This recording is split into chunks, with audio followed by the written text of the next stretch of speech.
시편 24편 1절의 말씀입니다. 다 같이 읽겠습니다. 읽습니다. 땅과 거기에 충만한 것과 세계와 그 가운데에 사는 자들은 다 여호와의 것이로다. 아멘. 지난주는 부활절이었습니다.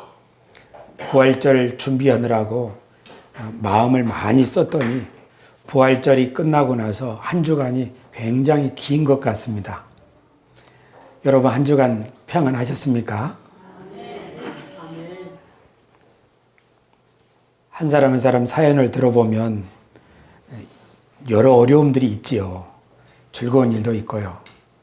하지만 그 모든 상황 속에서 주님이 우리와 함께 계신다는 것을 기억하고 그렇게 살아가시기 바랍니다.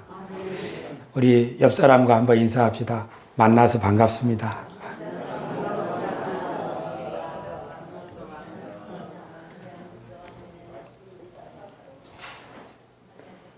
그리고 한번 다시 인사합시다. 하나님 여러분과 함께 하십니다. 하나님이 지금도 아멘. 이것은 우리의 신앙 고백입니다. 저는 오늘부터 한 12주 동안 성경 전체 이야기를 압축해서 바이블 스토리, 하나님의 대서사시라고 하는 이 시리즈로 설교를 하겠습니다. 성경 전체는 66권이지만 그것을 12로 나누어서 핵심을 쭉 훑어보기를 원합니다. 그래서 성경을 통하여 하나님이 우리에게 어떤 이야기를 들려주시는지 핵심을 잘 잡기를 원합니다. 그 중에 오늘은 첫 번째 시간으로 창세기 이야기를 하려고 합니다. 설교 제목은 아름답고 놀라운 세상 하나님 나라입니다. 한번 같이 읽어봅시다. 시작. 아름답고 놀라운 세상 하나님 나라. 태초에 하나님이 계셨습니다. 하나님은 자기 나라를 만드셨습니다. 하나님이 만드신 그 나라는 하늘과 땅으로 이루어져 있었습니다. 나중에 사람들은 그 나라를 세상이라고 불렀습니다. 중국 사람들은 세상 세자를 쓸 때 사람이 한평생 한 세대가 30년이다 해가지고 10십자 세계를 모아서 세상 세자를 만들었습니다. 우리 다음 페이지 한번 보여주십시오. 한자로 세상 세자는 잘 보면 10십자가 3개 모인 거입니다. 그러니까 한 세대는 30년이라는 거죠. 중국 사람들은 세상을 사람이 이 땅에 한 세대 살아가는 삶이라고 세상을 이해했습니다. 한 30년, 한 세대 또는 세상. 그리스 사람들은, 서양 사람들은 특별히 그리스 사람들은 세상을 부를 때 코스모스라고 불렀습니다. 다시 제목을 봐주십시오. 따라합시다. 코스모스. 우리 동양 사람들은 세상이라고 부르는 이 말을 그리스 사람들은 코스모스라고 불렀습니다. 코스모스는 가을에 피는 꽃이지요. 하지만 원래 코스모스라고 하는 것은 너무나도 질서가 정연하고 조화롭고 아름다운 것, 그런 것을 코스모스라고 합니다. 그래서 여성들이 이쁘게 보이려고 몸에 장신구를 달잖아요. 그런 것도 그리스 사람들은 코스모스에서 온 말인 코스메마 이렇게 불렀습니다. 나중에 영어를 사용하는 사람들은 얼굴을 자연스럽게 만들어주는 화장품, 그것을 코스메틱스 이렇게 불렀습니다. 다 코스모스에서 온 말입니다. 즉 그리스 사람들이 우주를 바라볼 때 너무나도 조화롭고 아름답다. 그래서 코스모스라고 불렀던 것입니다. 그리스인들이 볼 때 우주는 너무나도 아름다웠습니다. 우리들도 어떤 것이 매우 좋고 아름다워 보일 때 참 자연스럽다. 그렇게 말하지 않습니까? 하나님이 만드신 이 피조 세계를 사람들이 보고 느끼는 느낌은 참 좋다. 자연스럽다. 이렇게 표현합니다. 예술가들도 자연을 보면서 음악을 만들기도 하고 그림을 그리기도 합니다. 과학자들은 자연을 잘 탐구하면서 자연 속에 담겨져 있는 비밀, 원리, 또 신기한 물질들, 그런 것을 발견하면서 사람들에게 필요한 약도 만들고 사람들에게 필요한 물건도 만들어냅니다.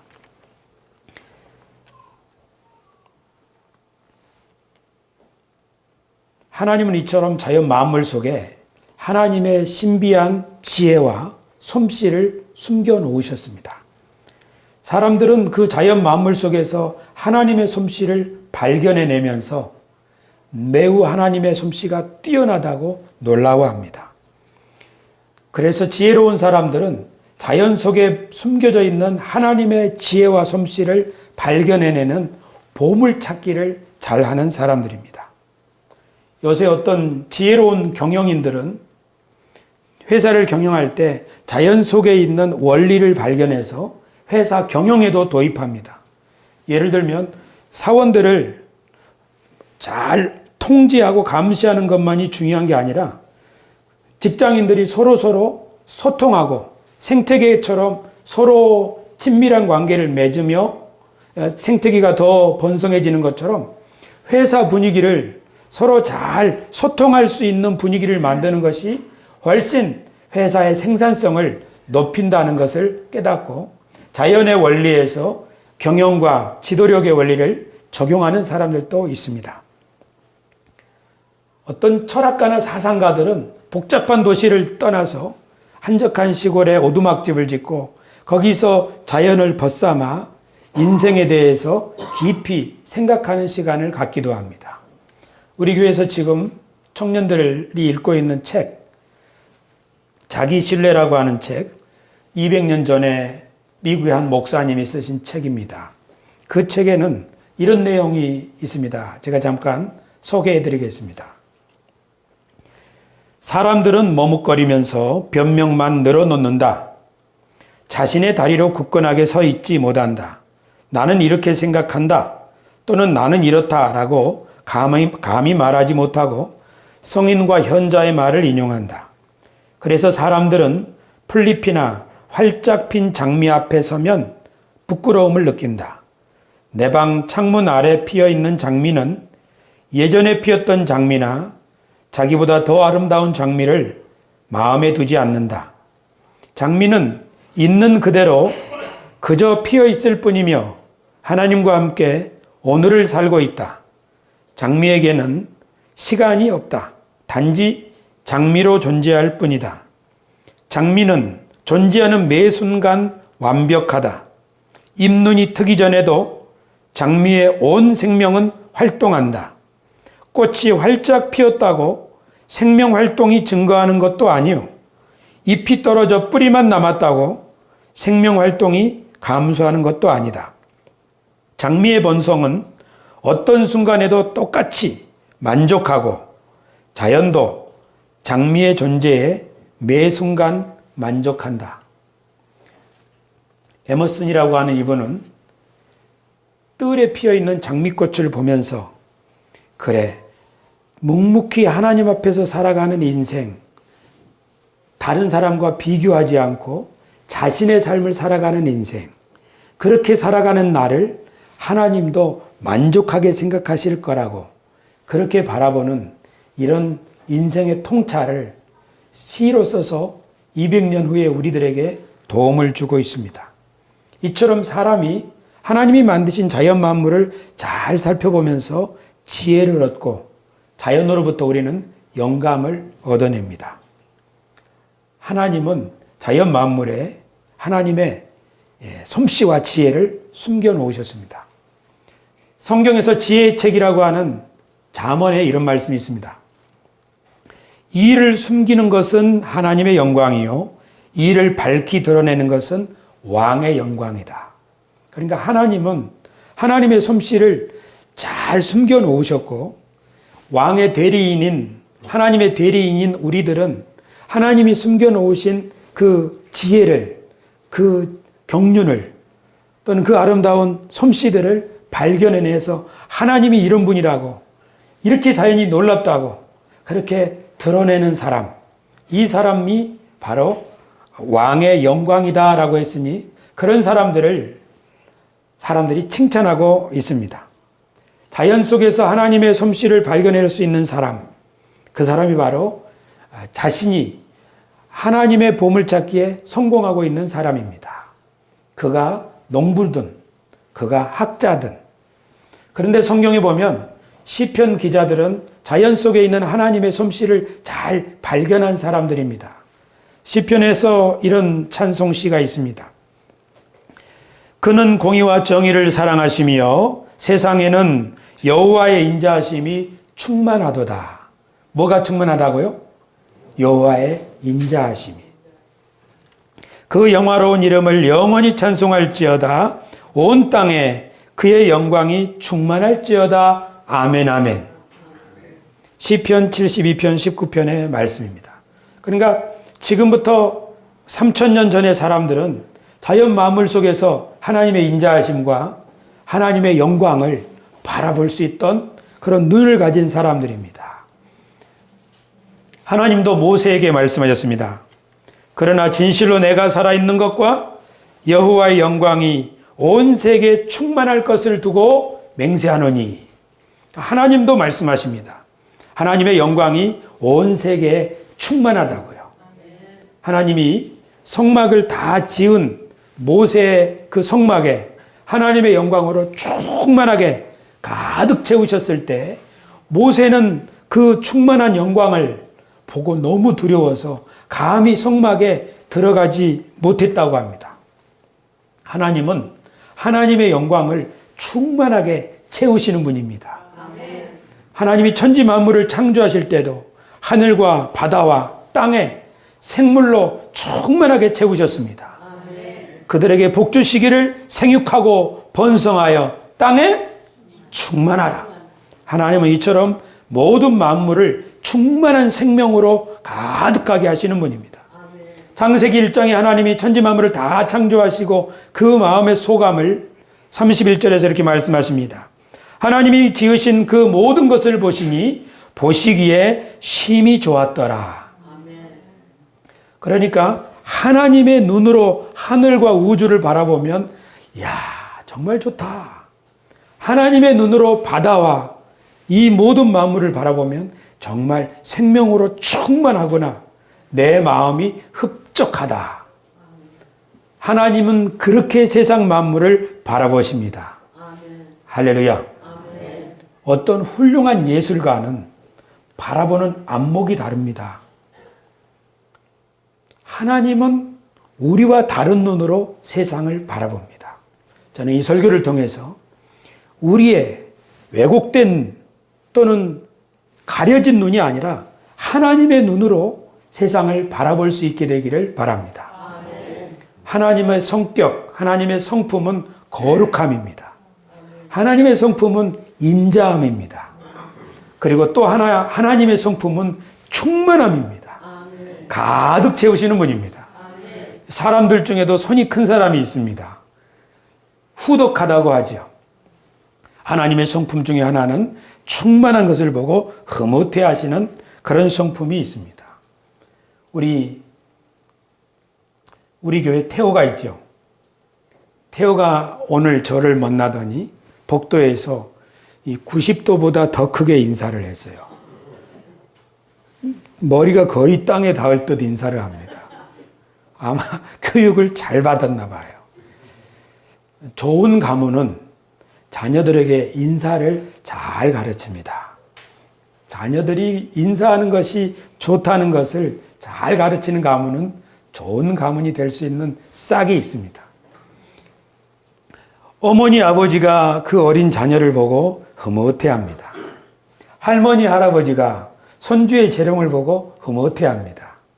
우리가 그 부모님의 얼굴, 그 할머니, 할아버지 얼굴에서 무엇을 볼 수 있습니까? 흐뭇해하는 것을 볼 수 있습니다. 내 새끼, 내 손주, 너무 좋다. 하나님께서 이 세상 만물을 바라보실 때 얼굴이 바로 그런 것입니다. 하나님이 그 지으신 모든 것을 보시니 보시기에 심히 좋았더라. 왜냐하면 이 자연 모든 만물은 하나님의 것이기 때문입니다. 이 세상은 하나님의 나라요, 하나님의 왕국이요, 하나님의 세계인 줄로 믿으시기를 바랍니다. 하나님이 어찌 이 세상을 사랑하지 않으시겠습니까? 지금부터 100년 전에 한 미국의 목사님은 날마다 산에 가서 숲속에서 산책을 하면서 하나님께 기도하고 묵상을 하는 그런 분이 있었습니다. 그분이 찬송시를 썼는데 오늘 우리가 부른 찬송입니다. 참 아름다워라 주님의 세계는. 이 찬송을 우리말로 번역한 사람은 전영택 시인입니다. 그러면서 전영택 시인은 이 찬송과 영어 찬송을 우리말로 바꿀 때 거의 새로 시를 쓰는 것처럼 자신의 시적 기질을 발휘해서 새 찬송가를 만든 것처럼 옮겼습니다. 하지만 그 찬송가 제목은 이런 겁니다. This is my father's world. 이것은 나의 아버지의 세상이다. 이 찬송가에 무려 6번이나 This is my father's world. 이것은 우리 아버지의 세상이다. 이분이 집에서 산책을 떠날 때마다 식구들에게 이렇게 인사를 했다고 합니다. 우리 아버지가 지으신 세계를 보러 갔다 오겠습니다. 이 찬송가 속에 6번이나 반복되는 이 찬송 가사, 여기가 바로 우리 아버지의 세상이다. 여기가 바로 우리 아버지의 나라다. 그런 고백인 줄로 믿으시기 바랍니다. 이 세상은 하나님의 세상이요, 하나님의 나라입니다. 오늘 우리가 읽은 말씀에 땅과 거기 충만한 것과 세계와 그 가운데 사는 자들은 다 여호와의 것이로다. 이게 누구 게 아니에요. 막을 게 아니에요. 여호와 하나님의 것입니다. 근데 땅과 거기 충만한 것이라고 말씀하고 있습니다. 하나님이 이 세상을 만들 때 그냥 만든 게 아니라 자기의 모든 지혜와 모든 열정을 다 쏟아서 자연 만물을 만들어 놓으셨습니다. 그렇기 때문에 인간뿐 아니라 이 세상 모든 만물이 하나님의 걸작이요, 하나님의 작품인 줄 믿으시기 바랍니다. 지혜 있는 사람들은 그곳에서 보화를 발견해냅니다. 하나님이 이 세상을 얼마나 사랑하시는지, 사람들이 이 세상을 죄로 가득 채워서 더 이상 이 세상에 하나님의 영광이 빛을 발하지 못하게 될 때가 있었습니다. 바로 노아 시대였습니다. 사람들의 죄가 관영하여 이 세상에 가득한 하나님의 영광이 이제 다 망가져 가고 있을 때 하나님께서는 이 세상에 호흡하는 모든 인간을 물로 다 쓸어버리시고 노아의 가족만 남겨두셨습니다. 인간은 이 피조세계의 일부이자 이 피조세계에 영향을 끼칠 수 있는 그런 존재입니다. 인간이 하는 행동은 피조세계에 결정적인 영향을 끼칠 수 있습니다. 하나님은 인간을 그렇게 특별하게 하나님의 형상으로 만드셨습니다. 시편 8편에서 시편 기자는 이렇게 인간이 특별하게 만들었다고 말합니다. 사람이 무엇이기에 주께서 그를 생각하시며 인자가 무엇이기에 주께서 그를 돌보시나이까. 그를 하나님보다 조금 못하게 하시고 영화와 존귀로 관을 씌우셨나이다. 사람이 그렇게 영화와 존귀로 관을 씌우신 아주 존귀한 존재로 만드셔서 사람이 잘못된 생각을 하게 되면 이 세상은 영영 망가질 수도 있습니다. 사람들이 그 죄를 하늘에까지 닿으려고 하는 탑을 쌓았을 때 하나님은 그것을 못하게 막으셨습니다. 만약에 하나님이 그것을 막지 않으셨다면 다시 한번 인생은, 모든 인류는 멸절하고 말았을 것입니다. 바벨탑 이후로 모든 인간이 뿔뿔이 흩어지게 됐을 때 하나님은 이 세상을 다시 회복하기 위하여 한 사람 부르셨습니다. 교우 여러분, 그가 누구입니까? 창세기 12장에 나오는 사람, 아브라함이죠. 우리 다시 복습합시다. 성경을 5개의 드라마로 본다면 첫째는 창조, 두 번째는 타락, 세 번째는 아브라함, 아브라함과 이스라엘, 네 번째 예수님, 그리고 교회. 한번 해봅시다. 시작. 창조, 타락, 아브라함, 예수님, 교회. 하나님이 세상에 다시 복을 주시기 위하여 아브라함을 부르시고 아브라함을 통하여 이스라엘 민족을 만드시고 이스라엘 민족에게 세계 모든 민족에게 복을 나눠줄 수 있는 제사장 나라로 삼으셨습니다. 이제 이스라엘 민족은 열방을 향한 등불과 같은 역할을 할 수 있는 그런 선택된 일을 맡은 사람들이었습니다. 그러나 이스라엘은 아담처럼 금방 하나님을 배반하고 말았습니다. 하나님과의 언약을 깨버리고 말았습니다. 그래서 세상을 다시 아름답고 놀라운 세상으로 회복시키기를 원하셨던 하나님의 계획은 이루어지지 않고 시간이 흘러가고 있었습니다. 그때 역사의 절정의 시간에 하나님은 자기 아들을 이 세상에 보내셨습니다. 할렐루야. 하나님이 자기 아들을 이 세상에 보내신 것은 세상을 심판하려 하심이 아니라 다시 한번 세상을 회복하기 위함입니다. 그래서 하나님께서는 이 세상에 독생자 예수 그리스도를 보내실 때 하나님의 지혜와 은혜와 하나님의 신성으로 충만하게 채워 보내셨습니다. 하나님이 세상을 이처럼 사랑하사 누구를 보내셨습니까? 독생자를 보내셨습니다. 하나님이 이 세상에 독생자를 보내셨을 때 말씀이 육신이 되어 우리 가운데 거하시니 우리가 그 영광을 보니 아버지의 독생자의 영광이요 뭐가 충만하더라? 은혜와 진리가 충만하더라. 우리가 다 그의 충만한 데서 받으니 예수 그리스도 안에 은혜와 진리가 충만했습니다. 하나님은 예수님을 이 세상에 보내실 때 그 안에는 신성의 모든 충만이 육체로 거하시고 교우 여러분, 하나님이 예수님을 왜 보내셨다고요? 세상을 사랑하셨기 때문에. 근데 하나님이 예수님을 이 땅에 보내실 때 그냥 보낸 게 아니라 그 속에 은혜와 진리와 하나님의 신성으로 충만하게 채워서 보내셨습니다. 왜 그러셨을까요? 하나님은 세상을 창조하실 때부터 모든 것을 충만하게 채우시는 분입니다. 예수 그리스도께서 이 모든 신적인 능력으로 충만하게 채움을 받으셔서 사람으로 오신 이유는 다시 한번 그 하나님의 세계를 창조하기 위함인 줄로 믿습니다. 그것을 새로운 창조, 제2의 창조라고 말할 수 있습니다. 예수님은 이 세상에 오셔서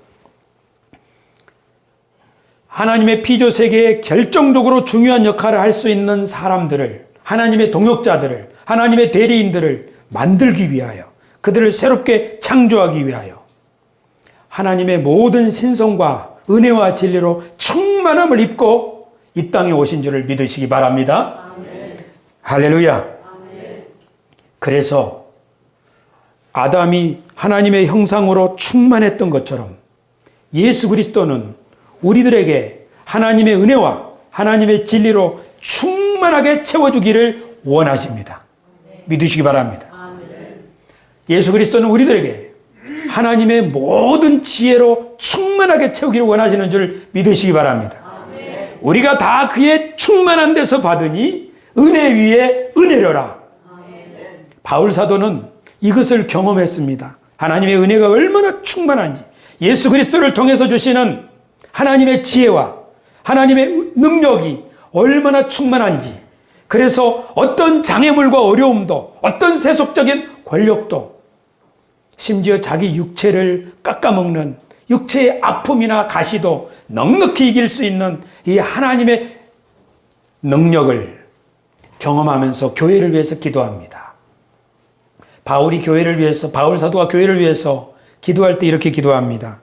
능히 모든 성도와 함께 지식에 넘치는 그리스도의 사랑을 알고 그 너비와 길이와 높이와 깊이가 어떠함을 깨달아 하나님의 모든 충만하신 것으로 너희에게 충만하게 하시기를 내가 기도하노라.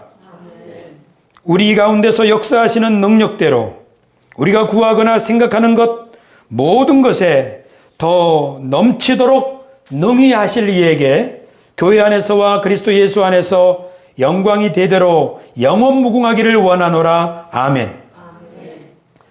바울 사도는 우리를 위해서 기도할 때 하나님의 그 충만하심으로, 그 사랑에, 그 지혜에, 그 능력의 충만하심으로 우리에게 충만하게 해주실 것이라고 그렇게 기도하고 있습니다. 할렐루야. 예수님은 우리들에게 그러한 충만함을 주신다는 사실을 믿으시기 바랍니다. 오병이어의 기적을 일으키실 때, 남자만 5,000명의 사람을 먹이실 때에 예수님의 능력이 부족하지 않고 차고 넘쳐서 남은 물고기와 남은 떡을 모으니 모두 몇 광주리가 되었더라? 12광주리가 되었더라. 예수님의 하시는 일, 하나님의 하시는 일은 충만하게 채우시는 일인 줄로 믿습니다. 하나님의 하시는 일에는 부족함이 없습니다. 그러므로 오늘 예배당에 와서 예수님 앞에 나온 우리들이 하나님의 지혜와 하나님의 은혜와 하나님의 능력으로 충만하게 공급을 받는데 부족함이 없다는 사실을 믿으시기 바랍니다. 나에게는 좀 안 주면 어떡하지? 그것은 딱 떨쳐버리시고, 주여, 내가 구하는 것이나 내가 생각하는 것보다 능히 더 넘치도록 하시는 하나님이심을 믿으시기 바랍니다. 그래서 하나님의 이 충만함을 자연 만물도 노래합니다. 하늘이 하나님의 영광을 선포하고 궁창은 그 손으로 하신 일을 나타내는도다. 시편 19편 1편의 1절의 말씀입니다. 하늘도 하나님의 영광을 선포하고 궁창도 그 손으로 하신 일을 나타내는데, 하나님의 능력으로 하나님의 지혜로 지음받은 인간들이야 얼마나 더 하나님의 영광을 나타내야 옳겠습니까? 이사야 선지자는 이렇게 말합니다. 내 이름으로 불려지는 자,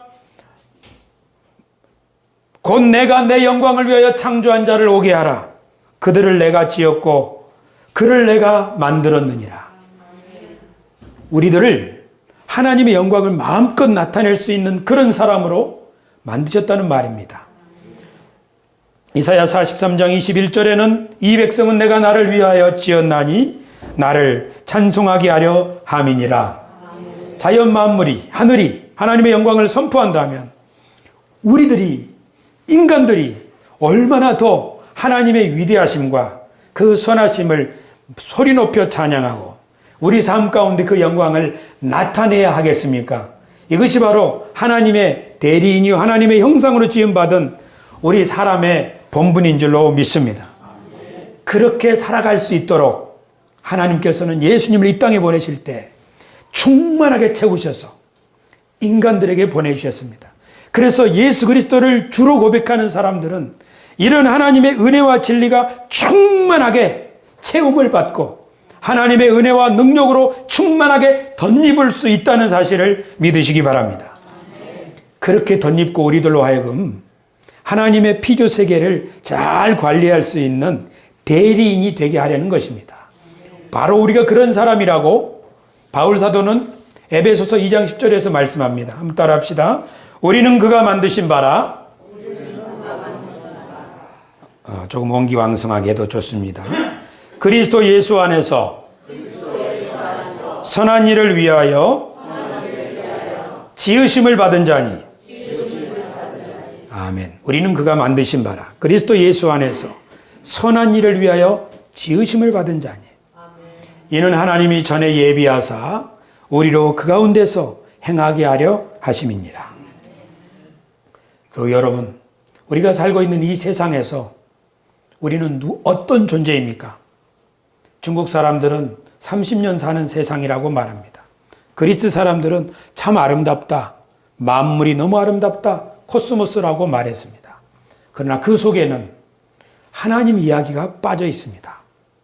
우리들은 성경을 통하여 하나님이 이 세상을 어떻게 지으셨고 우리가 그 속에서 어떤 임무를 맡은 존재들인지를 배우고 있습니다. 신앙생활은 믿음 생활이라고 할 수 있습니다. 우리가 교회생활 용어사전을 배우는 이유는 바로 이것입니다. 은혜란, 구원이란, 믿음이란, 교회란 이런 것들을 잘 배워두어야 우리의 신앙생활이 생각도 바르게 되고 말씀도 바르게 되고 설교도 바르게 이해할 수 있고 그렇게 말도 할 수 있게 되고 그렇게 살아갈 수 있게 됩니다. 모든 것이 희미하면 선명하지 않습니다. 그러나 가장 첫 번째부터 명확하게 해야 합니다. 믿음이란 우리 교회의 정의입니다. 하나님이 하신 일과 말씀에 대해서 긍정적으로 반응한 것입니다. 믿음이 뭐라고요? 하나님의 말씀에 대해서 긍정적으로 반응한 겁니다. 내가 지금까지 이렇게 살아왔고 이렇게 배워왔기 때문에 이런 생각을 가지고 살고 있습니다. 그런데 하나님의 말씀을 들어보니까 내 생각과 좀 달라요. 그때 믿음이 뭐라고요? 아, 이건 내 생각과 하나님 말씀이 다르네? 이때 믿음이라는 것은 내 생각은 내려놓고 그래, 하나님이 하신 말씀이 진리니까 그걸 받아들여서 살아야겠다. 이게 믿음이라는 말입니다. 성경의 설교를 많이 들어도 하나님의 말씀을 들어도 그것을 믿지 않으면 삶의 변화가 없기 때문에 히브리서 4장 2절에서 이런 말씀이 있습니다. 그들과 같이 우리도 복음 전함을 받은 자이나 들은 바 그 말씀이 그들에게 유익하지 못한 것은 듣는 자가 믿음과 결부시키지 아니함이라. 좀 더 쉬운 성경으로 읽으면 이렇습니다. 우리도 그들과 마찬가지로 기쁜 소식을 전해 들었습니다. 그러나 그들이 들은 말씀이 자기들에게 유익이 되지 못했던 것은 그 말씀을 믿음으로 받아들이지 않았기 때문입니다. 그러니까 설교를 들어도 성경을 배워도 믿음으로 받아들이지 않으면 나에게는 아무 유익이 없다. 그렇게 성경은 말씀하고 있습니다. 오늘 우리가 뭘 들었죠? 이 세상은 하나님의 세상입니다. 하나님의 놀라운 솜씨로 이 세상을 만드셨고 한시도 하나님은 이 세상을 포기하지 않으십니다. 이 세상을 관리할 수 있도록 우리들을 만드셨습니다. 깨어진 세상을 회복하기 위해서 하나님은 계속적으로 하나님의 대리인들을 보내셨습니다. 그리고 예수 그리스도를 통하여 우리에게 이 세상을 회복할 수 있는 다시 참 대리인을 만드시려고 예수님에게 모든 것으로 충만하게 하셔서 보내셨습니다. 그리고 오늘 예수님을 믿는 저와 여러분들에게 하나님께서는 하나님의 은혜와 하나님의 지혜로 충만하게 채워주십니다. 믿으십니까? 아, 그렇구나. 하나님이 나를 이 세상의 관리자로 삼으셨구나. 그리고 내가 그 일을 감당할 수 있도록 예수 그리스도를 통하여 나에게 지혜와 은혜와 성령으로 충만하게 채워주시는구나. 나는 그런 사람이로구나. 하나님이 말씀하신 것을 믿음으로 받아들이고 하나님의 눈으로 세상을 바라보려고 노력할 때 우리는 이전에 가지고 알던 세상이 아니라 새로운 눈으로 세상을 바라보고 살아갈 수 있게 될 줄 믿습니다. 지금은 첫 시간입니다. 앞으로 12주 동안에 우리는 생각이 바뀌고 안목이 바뀔 것입니다. 이런 찬송이 있죠. 하나님 사랑의 눈으로 나를 어느 때나 바라보신다고요. 근데 그 하나님 사랑의 눈으로 나만 바라보시는 게 아니잖아요. 하나님 그 사랑의 눈으로 하늘을 바라보시고 모든 만물을 바라보고 있습니다. 여러분, 우리가 자연 만물을 바라볼 때, 우리가 다른 사람을 바라볼 때 하나님의 그 사랑의 눈으로 바라볼 수 있습니까? 아니면 닭 쫓던 개 지붕 쳐다보듯 하다. 또는 그런 맹한, 냉랭한, 무감각한, 무표정한 그런 표현들이 많이 있죠. 하나님의 말씀과는 전혀 다른 삶이 우리 속에 있습니다. 세상을 바라볼 때, 하늘을 바라볼 때, 바다를 바라볼 때, 이야, 좋다. 너무 놀라워. 정말 대단해. 그렇게 바라봅니까? 우리가 사람들을 바라볼 때, 야, 정말 저 사람 얼마나 멋진가. 저 사람 참 오묘하고 하나님의 사랑을 받는 사람이야. 우리가 함께 대리인 됐으니 친구하면 참 좋겠어. 그렇게 바라보는 것이 익숙합니까? 아니면 가능하면 눈을 마주치지 않으려고 합니까? 지금 현재 그 모습이 저의 모습입니다.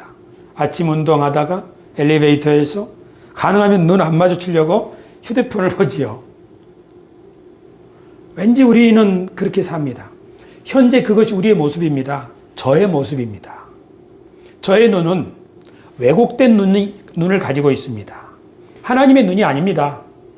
하나님의 눈으로 자연을 보고 하나님의 눈으로 세상을 보는 눈은 하나님이 너무 사랑하는 그 눈입니다. 근데 우리 눈은 사람을 잘못 봤다가는 큰 코 다칠 수 있어. 괜히 눈 마주다가는 시계를 뺏길 수도 있어. 제가 고등학교 3학년 때 귀가하다가 눈 마주쳤다가 시계를 뺏겼거든요. 괜히 사람하고 눈 마주치면 안 돼. 그런 쓴 경험들이 있는 거죠. 그러니까 세상에서 이 왜곡된 경험들이 우리의 생각과 우리의 삶을 왜곡되게 만든 겁니다.